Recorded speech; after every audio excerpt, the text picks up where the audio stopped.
Hello everyone, welcome back. Thank you so much for joining me. So today I have a bit of a chatty video for you and I want to talk about 6 makeup mistakes you could be making within your makeup routine. Now, as I like to say in these kind of videos, creativity and individuality have no rules, but makeup has a theory, and that's where it comes in. You don't always have to use it, but it does come in handy sometimes when you're kind of looking at your makeup and thinking, why doesn't mine look, what's not happening right or correct. So I have 6 ones that I've kind of seen broadly online from people saying things like, what am I doing wrong? What's happening here? You know, when you go on TikTok and they're like, ladies, help me.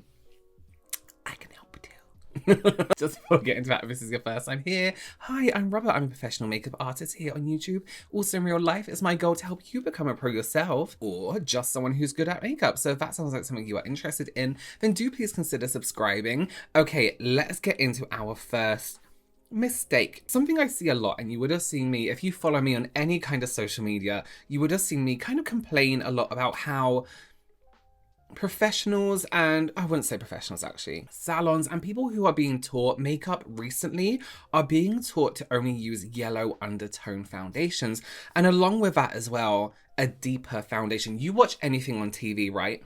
And look at the difference between the face and this area. You can see that what they've done is whacked on any yellow foundation and just gone with it. It's almost like the foundation match doesn't exist anymore. Another issue that comes along with that though is the depth of a foundation. I see a lot of people wanting to be deeper in skin tone, so they use a darker foundation. Now here's why I would suggest, in my opinion, not doing that. Say your whole body's tanned but your face isn't. I know people that use sunbeds only on their body and cover their faces, for example. Perhaps you use an SPF 50 on your face daily, good for you. But this is my point, is I think there's nothing more obvious than a foundation that isn't the correct match, and especially when you're a little bit lighter and you've put on a really deep yellow or deep red foundation, it looks extremely obvious. Your ears give it away, your hairline gives it away, your neck, the back of your neck gives it away. So one thing I would always say when it comes to, and this is a question as well, I was like, do I match my face to my neck or vice versa?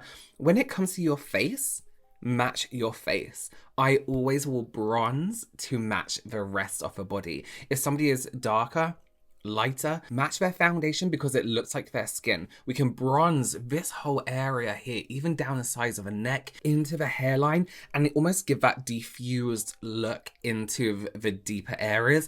And then it just kind of looks like you have a nice highlight in the middle of the face without going too crazy with any other products to kind of match everything up. There is nothing more obvious than an incorrect foundation match. Back in the day, we used to be like, oh, look, you're looking orange because your foundation is too dark. Now it seems like we don't care. Now it seems like even people in professional spaces don't care. What was I watching recently? What's the one where they marry a complete stranger? Married at First Sight, the UK one. Not the brides. The brides actually look incredible, but some of the guests, you can just see that, especially on TV, yellow face, completely different color neck. Match your face exactly. Fix the rest with bronzer or blusher, whatever it is you want to do. But just match your face. Okay, so this one is for, this isn't like you have to do this. This is for people who don't like to wear red lipstick because they can't find their tone, or maybe they don't like to wear berries, or maybe they don't like to wear pinks. Any kind of color that has a red tone to it. And something I always find that's really common with these particular shades is people say, it doesn't suit me. Listen, there is a red for everyone. There is a berry, there is a pink for everyone, and it's all about undertone. There's many different ways you can figure out what suits you, but I like to give this advice to make it super easy, and it can be more in depth than this, but let's just make it really, really simple. To find a red lipstick that looks great on you, if you have a yellow undertone, not the undertone of your foundation unless you have a perfect match, like off your skin, if you have more of a yellow undertone to your skin, go for those reds that are more orangey, that have that more orange tone to it. They're gonna look a little bit more, what's the word? I want to say natural, but more neutral to your skin tone. So it doesn't look as perhaps shocking. I know some people really, when they put on a red, they're like, oh no, it's too much. But I find that if you go for one that has your undertone to it, it isn't too much. If you are a pinker undertone, then go for those kind of deeper bluer undertones. I find they really suit people with red undertones. And if you want your lip to really stand out, just swap that over. If you are yellow, go for those bluer tones. If you have that red tone, go for those orange tones and you get more of a standout red. But if you're kind of shy of red, then that is a really good stepping stone to find a red lipstick that is more perhaps comfortable for you. I know red can be quite an intense color to some people, but if you stick to those guidelines, same with blush, a pinky red blush, you can go for one that's a bit more orangey, a little bit more of that kind of bluer red, then you'll get something that's a bit more harmonious with your skin tone. But that doesn't mean you can't wear anything else. But for people that want to feel instant comfort with the red, if you're not too sure about it, then that's a good way to warm yourself into it, step into it gradually, you know? Okay, sorry, I just had to put some eye primer on for some content to talk about later. Okay, so there are so many trends around at the moment and so many like creative things people are doing with like liquid liners, and I was kind of like, you know, those liners you add water to and things like that. And sometimes I see some like liner fails. And this is also the case with just liquid liner, pen liners, or if you're just using the brush. Something I see a lot of people doing that almost ruins the precision of your work is going back on themselves with a brush. So say for example, I would do it now, but I have to film another video after this with this makeup on. Say we have our makeup brush, right?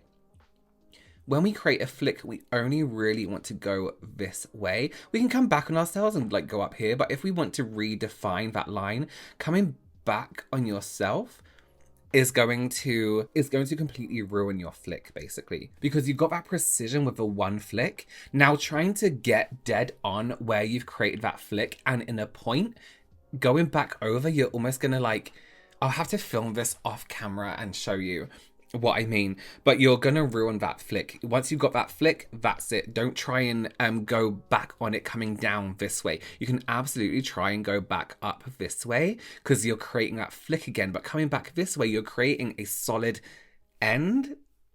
Does that make sense? I hope it makes sense. I'm going to put a visual on the screen now for you, just so you can see what I mean. Or maybe I've done it already. I don't know. I don't know what editing me is going to do. That's the future. But coming back on yourself and second guessing yourself is kind of, is going to ruin it a little bit. You can come back on yourself down here and, you know, fix all this in, but just don't try and go over that flick.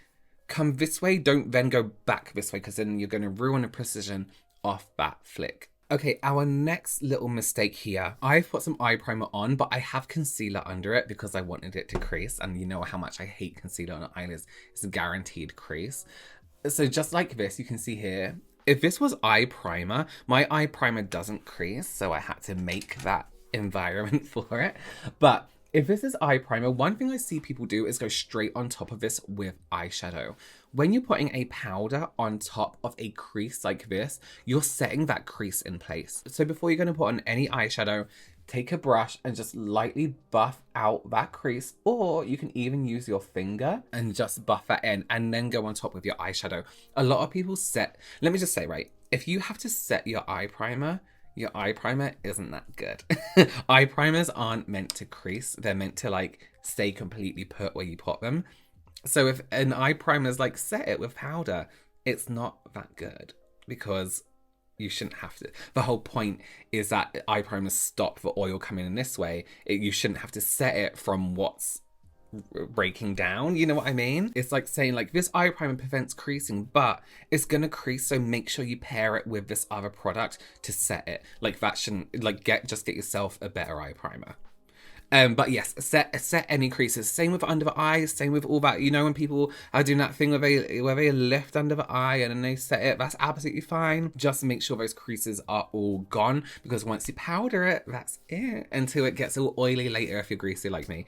Not the eyes, the under eyes. So you may have heard me talk about too much product before. There's nothing wrong with full coverage. The one thing I have an issue with is too much product. One, it's wasteful. But one of my biggest issues with loads of foundation, and you can see this a lot online, is texture. There's a difference between skin texture and makeup texture. You don't want your makeup to look textured. You don't want it to look creasy and gravelly and like there's too much. It looks more obvious when it starts to separate. It looks more obvious when you're greasy. It looks obvious if you're drier and it dries down. It looks cakey. The issue here is a lot of people nowadays have been brought up with learning how to do makeup online, which isn't a realistic way to do makeup. It's an in front of camera, it's an in front of lights, it's in front of low quality cameras, phones, uploaded onto TikTok, and it's not a realistic way to do it in the real world. And the issue here is, or the way we can fix this, is by gradually building up product, gradually building up foundation, gradually building up concealer. You would have heard me talk about this in my money saving video, because it's a good way to save money by using little bits at a time until you achieve your full coverage. It doesn't mean you have to sit there forever doing it. It just means start with one dot on the cheek. Don't dot around the face. One on the back of a hand, dot, dot, dot. I know your hand isn't going to absorb the foundation or anything like that. And just add coverage until you get to that full coverage.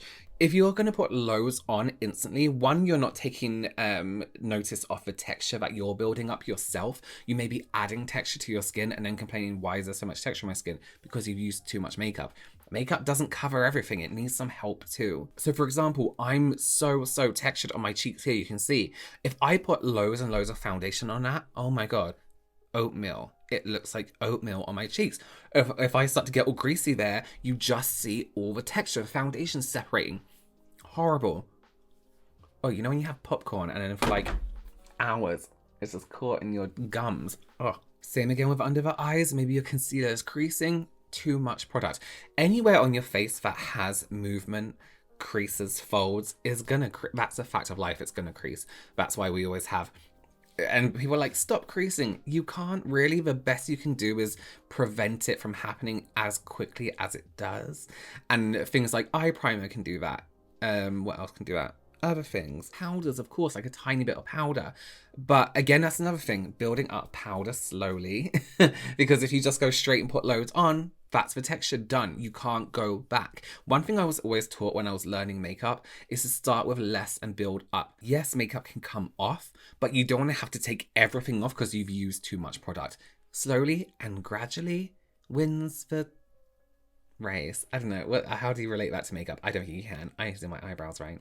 Okay, so here's my final, like, ooh, don't do that, is setting your wet products. So I see there's one brand in particular where it's an eye primer and they like put powder or eyeshadow over a wet eyeshadow, or people do concealer and then instantly put powder on top, or they do their foundation and instantly pack loads of powder into it. You are congealing all your products, and they're kind of like you're making your powder damp and clay-like. Yes, it's powder, but it's also absorbent, so it's also going to absorb that excess moisture from these products. Do a little experiment, right? Put your foundation on straight away, and then straight away powder on top, and on one side put your foundation on, let it sit for a little bit, and then put your powder on top, and look at the difference in the texture, the way the powder's sitting, the way the foundation looks. You'll be much more impressed with the way it looks after you've let it sit for a little while. If putting a powder on something wet, like for example, watch these videos where people are putting eyeshadow on a wet eye primer, right? And you'll see that it looks dark and almost like too dark, and then when it blends out, it just doesn't look that great, and it can become extremely textured after a while. Let your product sit properly. And here's the deal with eye primer: you don't need to set it with a powder, just don't use too much. Eye primers aren't there for extra coverage. They are there to even out the lid, the color on a lid, but you can do that with a minuscule amount because then you're going to coverage again, and they're there as a protective layer between your eyelid and whatever product you're using on top, to build up color, to make it look as strong as possible, to stop your eyeshadow from creasing, to neutralize the lid on your tone, to neutralize the tone on your eyelid. You don't need a full coverage eye primer and then put eyeshadow on top. You're going to get coverage anyway. So there's no need to use excess wet amount of, you have to sit there for ages to let an eye primer set that is that wet and that full coverage. You are going through layers and give your makeup time to do what it needs to do, and then it's like you need to learn how your face deals with product, you know? Setting a wet product is a recipe for disaster. So those are a few things that maybe ruining, no, what was the theme of this video? Ruining your makeup? I can't. 6 things that were not great. Thank you so much for joining me. You can follow me on my socials right here. Please do consider subscribing, giving this video a thumbs up, and I will see you very soon. Bye.